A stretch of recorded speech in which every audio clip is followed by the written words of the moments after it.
Hi friends, ration கடையில் வாங்கின கோதுமையை வச்சு கோதுமை ரவை எப்படி பண்ணான்னு பார்க்கலாம் வாங்க. கோதுமையை நல்லா சுத்தம் பண்ணி கழுவி எடுத்துக்கோங்க.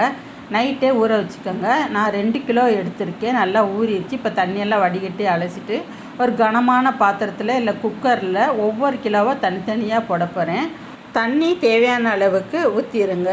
ஸ்டவ்வை ஆன் பண்ணி வச்சு ஒரு விசில் வந்தால் போதும். ஸ்டவ்வை ஆஃப் பண்ணிவிட்ருங்க. விசில் போன வாட்டி திறந்து பார்த்திங்கன்னா இந்த மாதிரி நல்லா வெந்திருக்கும். 2 கோதுமையை எடுத்து கையில் நசுக்கி பாருங்கன்னா நல்லா வெந்திருக்கும் இந்த மாதிரி. இப்போ பச்சை தண்ணி கொஞ்சம் ஊற்றி நல்லா அழைச்சிட்டு வெயிலில் நல்லா தண்ணியை வடிகட்டிட்டு காய வச்சுருங்க.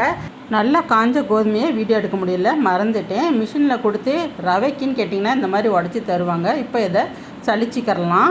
நல்லா சளிச்சு எடுத்திங்கன்னா இந்த மாதிரி கிடைக்கும் குருணையாக. இதுலேருந்து சளிச்ச மாவு இது தான். இது தோசை சப்பாத்திக்கு யூஸ் பண்ணிக்கலாம். இந்த வீடியோ உங்களுக்கு பிடிச்சிருந்ததுன்னா லைக் பண்ணுங்கள். தேங்க்யூ.